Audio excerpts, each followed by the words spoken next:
Ambati Silks, Kanchipuram Saree Store, now in Vijayawada. Exclusive Pattu Sarees, Salwas and Lehengas.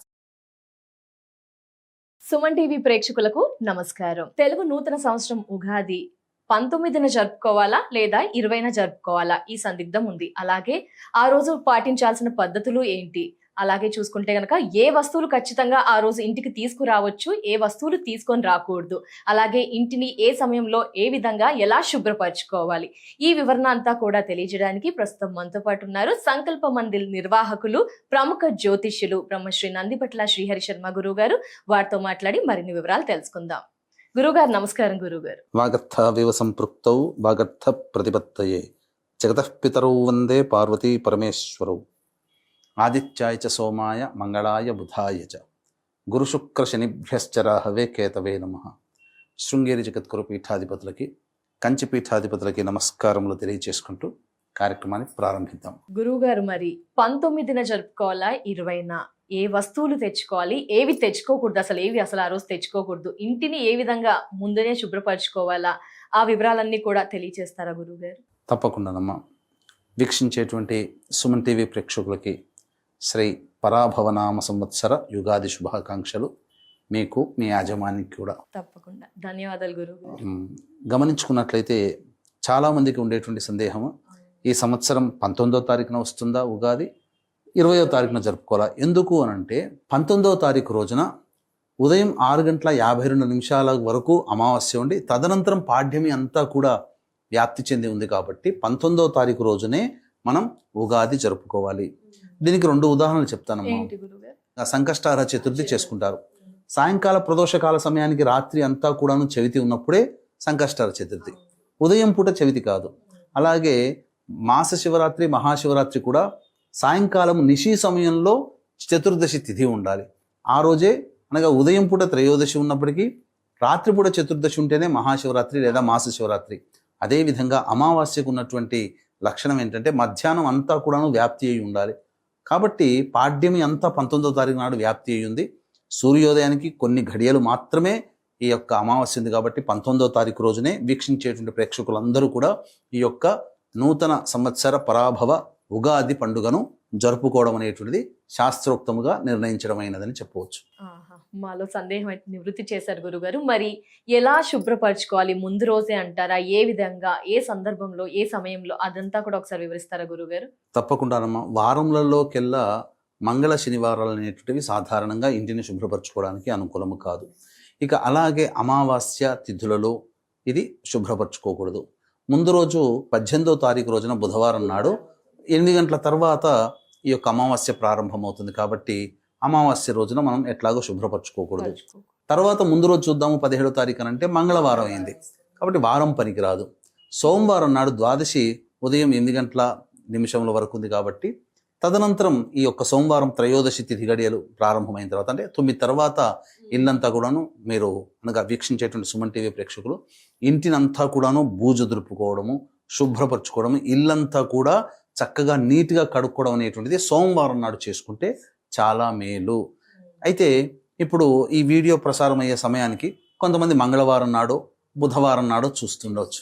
అయ్యో మనం సోమవారం నాడు చూడలేకపోతే ఈ వీడియో, మరి సోమవారం నాడు జరుపుకోలేకపోతున్నాము, ఇంట్లో ఇల్లంతా శుభ్రపరచుకోలేకపోతున్నాం, మరి ఇంకెప్పుడు ఆప్షన్ అంటే 6:52 19వ తారీఖు రోజున అమావాస్య ఉంది కాబట్టి 7 గంటల నుంచి 8 గంటల లోపలైనా కానీ ఇల్లంతా శుభ్రపరచుకోవాలి. ముఖ్యంగా సోమవారం రోజు అనగా 16వ తారీఖు రోజునైనా లేదా 19వ తారీఖు ఉదయం 8 to 9 మధ్య కాలంలోనైనా కానీ ఇల్లంతా కూడా శుభ్రపరచుకొని బూజు దులుపుకొని పూజా మందిరంలో ఉన్నటువంటి వస్తువులన్నీ కూడా చాలా చక్కగా శుభ్రంగా కడుక్కొని చిత్రపటాలన్నీ క్లీన్ చేసుకొని ఇక దీపారాధన కుందులు అవన్నీ కూడా శుభ్రపరచుకోవాలమ్మా.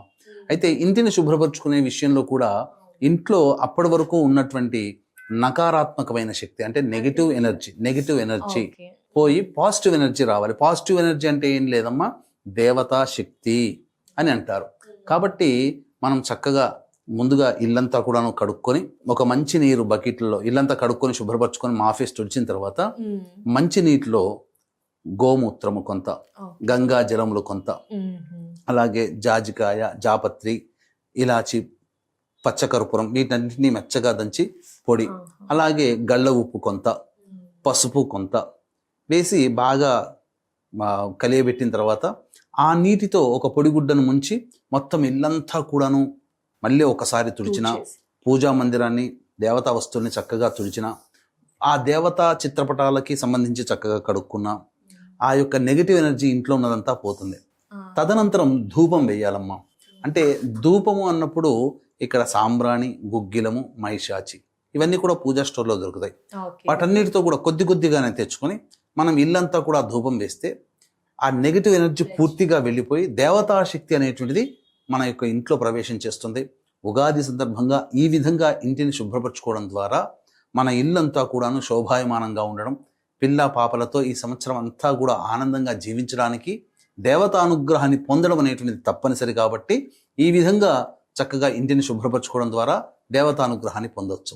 ఎస్ గురుగారు, ఎలా శుభ్రపరచుకోవాలో చాలా చక్కగా క్లుప్తంగా అర్థమయ్యేలా తెలియజేశారు గురుగారు. ఇంకే సందేహం ఏంటి అంటే గురుగారు, ఏ వస్తువులు తెచ్చుకోవాలి, ఏవి తెచ్చుకోకూడదు, ముందుగానే తెచ్చుకుంటే ఏం తెచ్చుకోవాలి, ఆ రోజు తెచ్చుకుంటే ఏంటి కొత్త వస్తువులు, అస్సలు తెచ్చుకోకూడదని కూడా కొన్ని ఉంటాయి కదా, ఏంటి తెలియజేస్తారా గురుగారు? మనకు ప్రధానంగా ఈ సంబంధించినటువంటి ఉగాది సందర్భంగా కొన్ని వస్తువులను గనక మనకు నమ్మకం, విశ్వాసం, మూఢనమ్మకం కాదమ్మా, అనాదిగా వస్తున్నటువంటి ఆచార సాంప్రదాయం. కాబట్టి కొన్ని వస్తువుల్ని తీసుకురావడం వల్ల ఆ సంవత్సరం అంతా కూడా శోభాయమానంగా ఉంటాము. కొన్ని వస్తువుల్ని తీసుకురాకపోవడం వల్ల మనకి ఇప్పటి వరకు జరిగినటువంటి నష్టం ఏదందో ఈ సంవత్సరంలో అది జరగకుండా ఉండాలని భావించి కొన్ని వస్తువులు తీసుకోవచ్చు, కొన్ని వస్తువులు తీసుకురాకూడదని మనకు శాస్త్రం ప్రకారం చెప్పబడింది. వీక్షించేటువంటి ప్రేక్షకులు కూడా గమనించాల్సినటువంటిది, ఈ యొక్క పరాభవనామ సంవత్సరం అంతా కూడా అందరికీ మంచి ఎక్కువగా జరగాలి, చెడు తక్కువగా జరగాలి అనుకుంటే నవగ్రహాల యొక్క అనుగ్రహం కావాలి.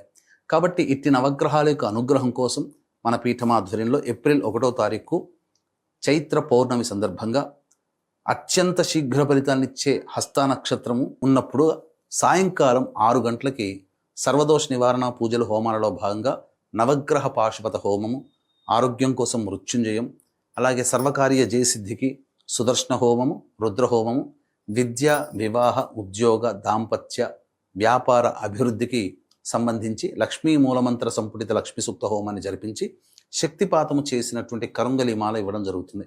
అవకాశం ఉన్నటువంటి వాళ్ళు ఈ యొక్క స్క్రీన్పై కనిపిస్తున్న నెంబర్కి కాంటాక్ట్ చేసి మీ గోత్రనామాలు నమోదు చేసుకోవచ్చు. ఏప్రిల్ 1వ తారీఖు మధ్యాహ్నం 3 గంటల లోపల మీరు ఈ యొక్క కార్యక్రమంలో గోత్రనామాలు నమోదు చేసుకోవచ్చు. ఇక ప్రధానంగా మనం గమనించుకున్నట్లయితే ఉదయం 9 to 10 శుక్రహోర ఉంటుందమ్మా. ఇది చాలా విశేషం. పైగా 9:37 వరకు కూడాను మేషలగ్నం ఉండడం, తదనంతరం వృషభ లగ్నం ప్రారంభం అవ్వడం.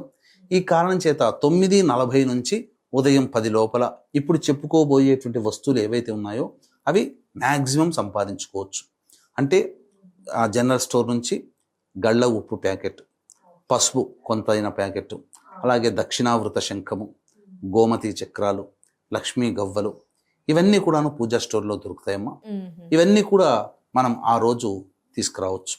అలాగే శుభ్రమైనటువంటి ఏదైనా ఒక దేవతా వస్త్రములు కూడా దేవతా పూజకి సంబంధించి కొనుగోలు చేయడం చాలా మంచిదని చెప్పవచ్చు.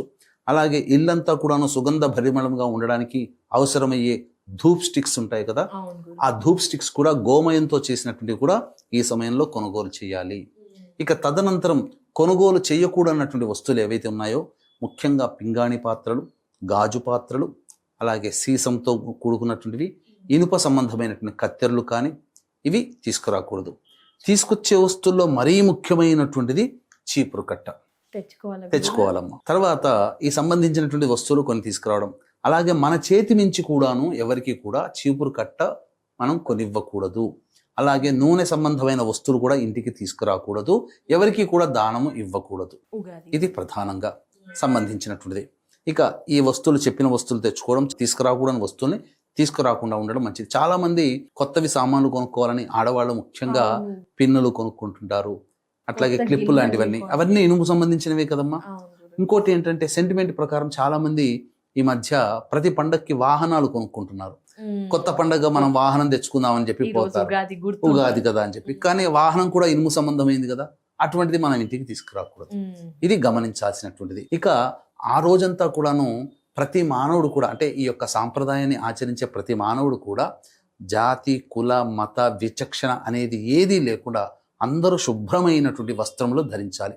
నలుపు రంగు వస్త్రములు ధరించకూడదు. ఇది గమనించాల్సినటువంటిది. ఇక తలంటు స్నానం అనేటువంటిది ఈ రోజున ఖచ్చితంగా చేయాలి. అది కూడా ఉదయం 7 తర్వాత మాత్రమే చేయాలమ్మా. ఎందుకనంటే 6:52 వరకు అమావాస్య ఉంది కాబట్టి అమావాస్య ఘడియల్లో మనం ఈ యొక్క ఉగాది సందర్భంగా మనం చేయకూడదు. మరి సూర్యోదయం అవుతుంది కదా అని అంటారు. మరి ఈ లోపలంతా అమావాస్య ఉన్నప్పుడు ఆ పండగ ప్రకారం మనం ప్రిపేర్ అవ్వడం అనేటువంటిది శాస్త్ర సమ్మతం కాదు. కాబట్టి ఈ యొక్క పాడ్యమి గడియలు ప్రవేశించిన తరువాత తైలాభ్యంగన స్నానం అనేటువంటిది ఆచరించాలి. ఇక ప్రధానంగా ఈ యొక్క పండుగ రోజున నింబకుసుమ భక్షణం అంటే ఉగాది పచ్చడి అనేటువంటిది భుజించాలి. అవకాశం ఉంటే 11:15 నుంచి 12 గంటల లోపల ఉగాది పచ్చడి అనేటువంటిది భుజించాలి. కారణం ఏంటంటే అప్పుడు సమయంలో మనకు చంద్రహోర ఉండడం, అలాగే మిథున లగ్నం అవ్వడం, లగ్నంలో గురుడు శుభకరుడైనటువంటి గురుడు ఉండడం ఇత్యాది కారణాల చేత ఆ సమయం ఏదైతే ఉంటుందో ఆ సమయంలో భుజించడం వల్ల నవగ్రహాల యొక్క అనుగ్రహం మనకు కలుగుతుంది. కారణం ఏంటంటే ఈ సంబంధించినటువంటి ఈ వసంత ఋతువులో ప్రారంభమయ్యేది మొదటి రోజు కాబట్టి మనకు ఆరోగ్యంగా ఉండాలి. మన శరీరము ఈ రోజున తీసుకునేటువంటిది షడ్రుచులు ఏవైతే ఉన్నాయో ఆ షడ్రుచులను తీసుకోవడం ద్వారా మన శరీరంలో వాత పిత్త కఫం అనేటువంటి దోషాలు తొలగిపోయి మన శరీరం బ్యాలెన్స్ అవుతుంది. ఈ దోషాలు ఉండడం అనేటువంటిది ఏది తక్కువైనా ఏది ఎక్కువయ్యాయంటే మిగతా తక్కువైనట్టే కదా.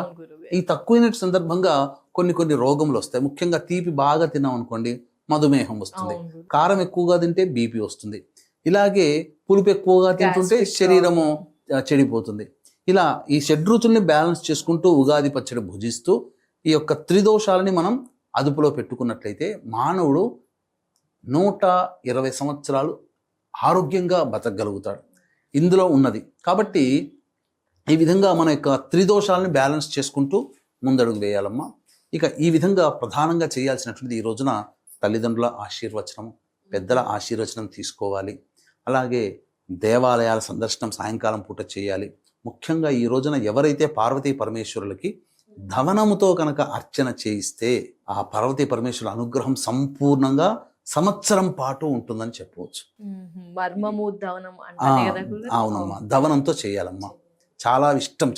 ఈ కాలంలో ఈశ్వరుడికి ధవనంతో ఎవరైతే అర్చన చేస్తారో పార్వతీ పరమేశ్వరుల సంపూర్ణ కుమారస్వామి అంటే ఎంత ఇష్టపడతాడో మనల్ని కూడా అంత ఇష్టపడతాడు. అంతేకాకుండా ఇంకా వృద్ధాలయాలకి వృద్ధాశ్రమాలకి చేరుకొని అక్కడ పెద్దలకు అందరికీ కూడాను పండ్లు తినే పదార్థాలు పంచడం, అనాథలకి వీలైతే ఈ రోజున అన్నదానం చేయడం, ఎవరైనా కానీ అలాగే బ్రాహ్మణి పిలిపించి చక్కగా బట్టలు పెట్టి స్వయం పాకదానం ఇవ్వడం, లేదా ముఖ్యంగా ఆ రోజున పంచాంగ శ్రవణం ఖచ్చితంగా వినడం అనేటువంటివన్నీ కూడాను చేయాలమ్మా. ఈ విధంగా చేసినట్లయితే సంపూర్ణంగా దేవతానుగ్రహాన్ని పొందుతాం. అంతేకాకుండా ఎవరితో కూడా గొడవ పెట్టుకోకూడదు. అందరితో ప్రశాంతంగా ప్రేమ ఆప్యాయతతో ఉండాలి. పిల్ల పాపలతో ఆనందంగా గడపాలి. అంతే తప్ప ఎలా పడితే ఈ రోజున అలా ఉండకూడదమ్మా. ఈ రోజున ఉండేటువంటిది ఏదైతే ఉంటుందో సంవత్సరం అంతా కూడా దాన్ని మనం పొందుతామని చెప్పవచ్చు.